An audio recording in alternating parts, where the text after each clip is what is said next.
पूर्णिमा व्रत कथा। गुरु पूर्णिमा व्रत कथा। आ प्रस्तावना।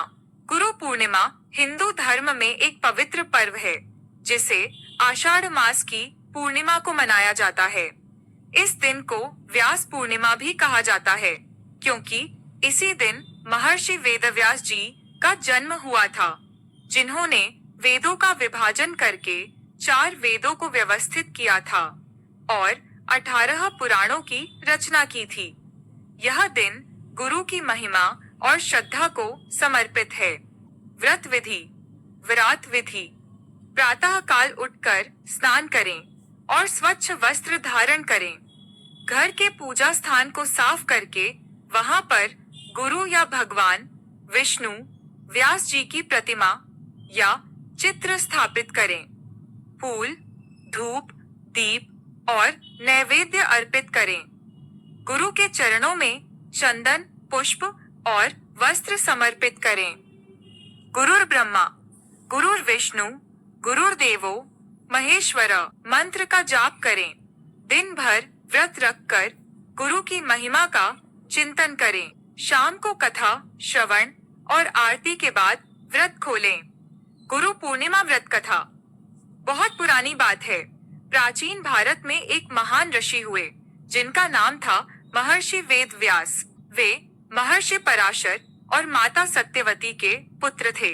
वेद व्यास जी का जन्म आषाढ़ मास की पूर्णिमा को हुआ था। बचपन से ही वे अत्यंत बुद्धिमान और विद्वान थे।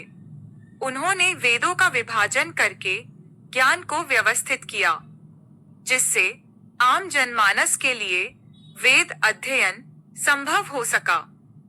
उन्होंने ही महाभारत, 18 पुराण, ब्रह्म सूत्र और श्रीमद् भागवत महापुराण की रचना की।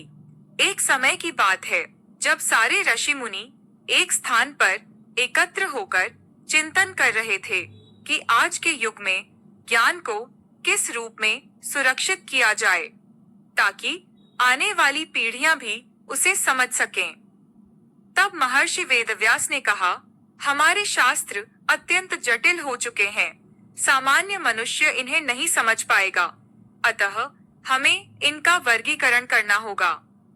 उन्होंने वेदों को 4 भागों में विभाजित किया: ऋग्वेद, यजुर्वेद, सामवेद, अथर्ववेद। इस कार्य के लिए उन्होंने अपने शिष्यों को नियुक्त किया: पैल, जैमिनी, वैशंपायन और सुमंत। इन शिष्यों ने अलग अलग वेदों का प्रचार प्रसार किया। इसके बाद उन्होंने महाभारत की रचना की, जो संसार के सबसे बड़े ग्रंथों में से एक है। उन्होंने उसमें भगवत गीता को भी सम्मिलित किया, जो आज भी लोगों को जीवन का मार्ग दिखाती है। ऋषि मुनि और देवताओं ने वेदव्यास जी की प्रशंसा की और कहा, हे महर्षि, आपने संसार को ज्ञान का अमूल्य खजाना दिया है। हम इस दिन को व्यास पूर्णिमा कहेंगे और इस दिन सभी शिष्य अपने गुरु का पूजन करके आशीर्वाद प्राप्त करेंगे। तभी से यह परंपरा प्रारंभ हुई कि आषाढ़ पूर्णिमा के दिन गुरु की पूजा की जाती है, व्रत रखा जाता है और उनके चरणों में श्रद्धा अर्पित की जाती है। गुरु की महिमा। गुरु महिमा। गुरु ही वह दीपक है जो अज्ञानता के अंधकार को मिटाकर ज्ञान का प्रकाश फैलाता है।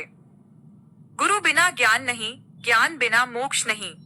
गुरु न केवल हमें शिक्षा देते हैं बल्कि जीवन के हर मोड़ पर दिशा दिखाते हैं।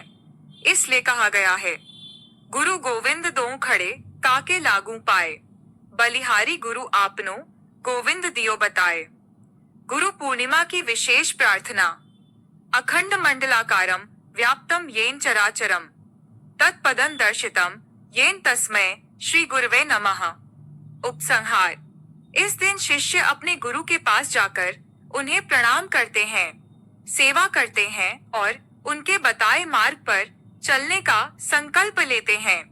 इस दिन व्रत करने और कथा सुनने से पापों का नाश होता है और जीवन में ज्ञान, विनय और शांति का संचार होता है।